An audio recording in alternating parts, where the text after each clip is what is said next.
SX.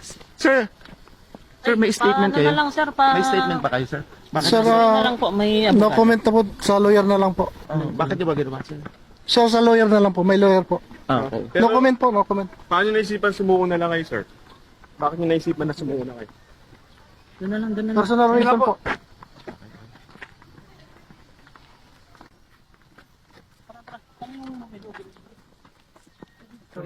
Ano yung nagbigay lang ng lakas na ng loob sa inyo na I mean, harapin yung mga gwardiya na yun nung panahon na binabaril na kayo? Sir, hustisya lang para sa kapatid namin. Yun lang po. Sa kapatid ko, sir, hustisya lang po. Yun lang po, sir. Sir, ikaw ba yung yung nag-video? Opo. Nung bago nangyari yung video na yun, yung nakita namin nagkakainitan na, ano ba unang nangyari doon, sir? Sir, yun na lang po, sir. Siguro para makatulong din. Kasi para malinawan lang yung kwento, sir. Kasi ang dami naguguluhan. Ano ba nagpulot doon? Nagpapahinga lang kayo doon?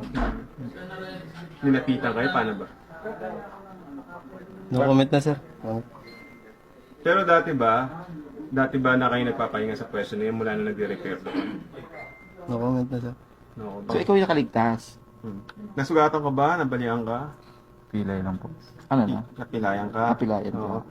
Nung nagkakaroon ng putukan, anong nangyari? Ano na sa isip mo? Tumakas. Bakit? Pakikwento yung pangyayari. Anong ginawa Ano mo? po, no comment na sir.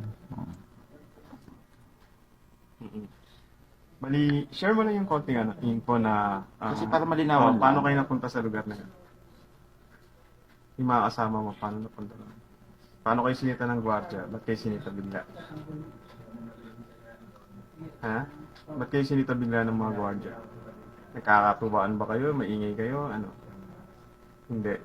Ano sasabi? Ba't yung sinisita? Pinagbibintangan ba kayo? O ano? Wala po. Bigla sinita doon. Ano, maingay lang ba kayo? Nagkakatuwaan? Wala, sir. Nagpapahinga lang po kami. Nagkakwentuhan kayo? Hindi po. Mga gano'n nakatagal kayo din nagpapahinga? Papahinga lang po kami, sir. Gano'n katagal? Isang oras po. Isang oras na kayo nagpapahinga, tapos nilapitan na kayo. Opo, sir. Ano, galit ka? Sir? Opo. Ano ba yung nag-trigger na i-video ko na to kasi parang kakaiba na yung ginagawa ng gwardiya? Ano napansin mo? Minumura na po kami. Ano na? Minumura po. Minumura kayo? Bago, hindi kayo basta, alis kayo dyan, bawal dyan, walang gano'n. Wala, sir. Ang ginawa sa inyo, mura agad? Opo. Dahil ano daw, bakit kailangan kayo mura-mura ng gano'n? Hindi namin alam yung dahilan, sir. Kasi nakita naman yan, naka-uniforme kayo. Opo. At present naman, alam niya may ginagawa doon, di ba? Ano na lang hiling mo ngayon? Ngayon sumuko na siya. Panagutan niya yung ginawa niya sa kapatid namin, sir. Magkano kayong dalawa? Katrabaho po. Magkatrabaho.